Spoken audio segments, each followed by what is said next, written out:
안녕하세요. 공합박사입니다. 오늘은 10월 2일 수요일이고요. 현지 시각 기준 10월 1일 화요일 뉴욕 증시 해외 선물 시장 어떤 흐름이었는지 시황 정리 시작하겠습니다. 어제 뉴욕 증시에서 주요 지수는 장 초반에는 좀 상승세로 출발했지만 제조업 지표 부진의 경기 침체 공포가 다시 살아나면서 하락 전환했고 낙폭을 확대하면서 주요 3대 지수 모두 하락했습니다. 공급관리협회의 제조업 구매 관리자 지수는 시장에서는 향후 성장을 가늠할 수 있는 중요한 지표로 여기고 있는데요. 9월 발표 결과는 전월 49.1에서 47.8로 하락한 데다가 10년 만에 가장 부진한 지표로 발표가 되었습니다. 지난 8월 50 이하로 떨어져서 위축 국면을 나타내는 데 이어서 여전히 위축세를 이어가고 있는데요. 최근 가계 소비와 서비스 업종이 여전히 견고해서 미중 무역 전쟁에 따른 충격을 좀 상쇄하고 있었다면 이 제조업에서 시작된 둔화가 경제 다른 분야로도 전염될 수 있다라는 우려가 커졌기 때문에 시장에서 받아들인 경기 침체 공포감은 더 강할 수밖에 없었던 것 같습니다. 최근 시황에서 유럽 그리고 중국 제조업 PMI와 미국 소비 관련 지표 결과에 대해서 계속 부연 설명을 드렸으니까 이제는 좀 이해가 쉬우실 거라고 생각되고요. 트럼프 대통령은 이번 제조업 지표 발표 이후에 트윗을 통해서 제조업 약세의 원인을 달러 강세와 높은 금리에 있다라고 강조하면서 연준에 대해서 다시 한번 비판하기도 했는데요. 시장은 이번 제조업 지표 부진이 연준의 금리 인하를 자극할 수도 있겠다라는 기대감도 커졌습니다. 이제 시장은 4일 예정되어 있는 고용 보고서를 통해서 8월에 고용 둔화가 일시적이었는지를 좀 주시하게 될 테고요. 4일 발표될 고용 지표가 부진하다면 그동안 소비 지출과 고용 시장이 강하기 때문에 미국 경제 전망이 나쁘지 않다라는 분석이 이제는 경기 침체 불안감으로 바뀌게 될 소지도 다분히 있겠지요. 그리고 10일로 예정되어 있는 미중 고위급 무역 협상, 그리고 트럼프 대통령 탄핵 조사 상황의 이슈가 남아있는 상황입니다. 어제 뉴스로 확인을 했는데요. 트럼프 대통령에 대한 지지율은 취임 이후 최저치까지 큰 폭으로 떨어졌다고 하네요. 다우지수는 1.28% 하락했고요. S&P 500 지수는 1.23%, 그리고 기술주 중심의 나스닥 지수 1.13% 하락했습니다. 4분기의 시작을 알리는 뉴욕 증시가 1%대 하락으로 10월을 시작하게 되었네요. 한편 국제유가는 오펙의 원유 생산량이 최근 8년 동안 가장 낮은 수준으로 떨어졌을 것이라는 보도 영향을 받아서 장 초반에는 좀 상승세를 보였었던 것 같습니다. 하지만 미국의 경제지표 발표 부진에 의해서 이제 수요 전망이 악화되면서 하락 전환된 것으로 보여지는데요. 거기다가 에콰도르가 오펙 탈퇴 계획 소식이 전해지면서 오펙 주도의 생산 감축에 좀 우려감이 더해진 것으로 보이는데요. 오펙은 지난달에도 올해 전 세계 원유 수요 증가율을 하향 조정한 바 있죠. 올해만 해도 세 번째 하향 조정입니다. 미중 무역 전쟁의 영향으로 글로벌 경제 둔화는 곧 국제 유가의 원유 수요 전망을 더 악화시키고 있는 것이죠. 어제는 크루드 오일과 나스닥 검증 영상을 공유 드렸습니다. 크루드 오일 같은 경우에는 TV 매도 신호를 제가 놓쳤었고요. 그리고 사실 영상 공유 드리기 시작한 시점에서는 놓쳤었다라는 인지도 못했었습니다. 그리고 나스닥 지수 같은 경우에는 TS 매도 신호를 놓치기도 했었고요. 이 모든 것들을 놓쳤다라는 인지를 첫 진입에서 손절을 하고 나서 아마 제가 그때 인지를 했었던 것 같습니다. 진입 준비도 집중도 갖추지 못한 상황이었었는데요. 그나마 이제 원칙 매매를 했기 때문에 수익 청산이 가능했었던 것 같습니다.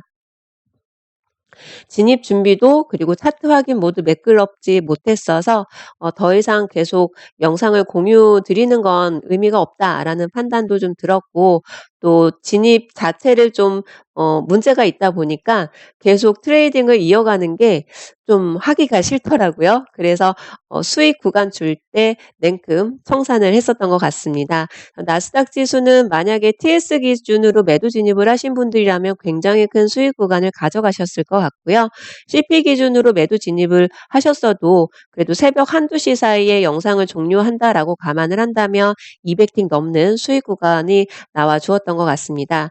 크루드오일도 마찬가지인데요. 크루드오일은 매도 진입 신호를 놓쳤었고 이미 60분봉 차트상으로도 HFCP 기준으로 매도 진입의 기회는 여러 차례 있었던 것 같습니다. 매도 추세 진행 중이고 TV 매도 신호도 나온 상황이었기 때문에 HFCP 기준으로 매도 진입하는 것도 어렵지 않게 진입을 하셨을 건데 저만 어제 좀 우왕좌왕했었던 것 같습니다. HFCP 기준으로 진입을 했든 CP 기준으로 진입을 했든 100틱 정도의 수익 구간은 좀 충분히 나와 준 그런 상황이지요. 오늘의 경제 지표 일정도 확인을 하셔야 될 것 같습니다. 어제는 크루드 오일과 나스닥 모두 지표 부진 영향으로 하락했지만 골드 상품은 반면에 좀 상승했겠지요. 지표 부진 영향도 있었을 것이고 글로벌 경제 둔화 우려감은 곧 안전자산으로의 수요를 좀 증가시키는 그런 영향도 있었을 테고요. 그리고 달러 강세냐 약세냐 이런 영향으로도 골드 선물 상품은 잘 움직여 주는데요. 매도 추세 진행 중이었지만 굉장히 큰 폭으로 상승을 해서 매도 존의 TF 존을 좀 살짝 건드린 상황이고요. 오늘도 9시 15분에는 ADP에서 발표하는 비농업 부분 고용 변화 지수 발표가 예정이 되어 있습니다. 4일에는 4일에도 비농업 부분의 고용 지수 변화가 발표가 될 예정인데요. 오늘부터 어떤 골드 상품의 변동성을 주게 될지 아니면 오늘은 큰 변동성은 보이지 않을지 알 수는 없고 추세도 예측할 필요는 없지만 그래도 3분봉 기준으로 TW 매도 신호가 나왔는지 매수 신호가 나왔는지만 확인을 해도 HFCP 기준으로는 매도 추세가 진행 중이기 때문에 3분봉 기준으로 한 번 더 확인하고 점검을 해보시면 좀 좋지 않을까라는 생각이 들고요. 크루드 오일 같은 경우에는 지금 계속해서 매도 추세 중이잖아요. 그러면 3분봉 기준으로 어떤 걸 확인하면 될까요? TW 매수 신호가 나오는지 임박했는지 이미 나왔는지 그 정도만 확인을 해 주셔도 트레이딩 하는 데는 크게 어려움이 없을 것 같고 더군다나 지금 TW 카운팅 하시는데 굉장히 크게 눈에 띄게 좀 보여주고 있는 것 같습니다. 나스닥 지수도 한번 점검을 해 볼까요? 나스닥 지수 매수존 쭉 밀고 내려가서 계속해서 매도 추세 진행 중인데요. 반등 구간이 있을 수도 있겠다라는 부분 좀 염두를 하셔야 되는 게 TW 매수 신호가 만약에 나왔거나 나오는 게 임박했다면 일정 부분 반등 구간이 나오는구나라는 신호로 생각을 하시면 되겠죠. TW 매매 기법 자체가 추세가 전환이 되는 것을 의미하기도 하지만 일시적인 조정이나 반등 구간이 될 수도 있다라는 거는 VIP 기준으로 기법 교육을 받으신 분들이라면 아마 누구든지 다 알고 계실 거라고 믿습니다. 어제 시황정리에서 10월 달은 변동성 지수가 가장 높은 달이었다. 30년 동안 이렇게 말씀드린 적이 있는데요. 어제는 뉴욕 증시가 1% 넘게 하락하면서 4분기 시작을 시작했고요. 미국 증시의 악명 높은 10월 달, 올해도 징크스의 달이 될지 앞으로 제가 시황 계속해서 공유 드리면서 함께 지켜보기로 할게요. 10월 달은 미국 증시에서 최근에서는 가장 최근에서는 2007년, 2008년 글로벌 금융 위기도 그랬고 그 앞에는 1987년의 블랙 먼데이 그리고 그 훨씬 이전 1929년에는 대공황이 시작이 되었었죠. 그때 모두 10월 증시 폭락에서 시작되었다고 하더라고요.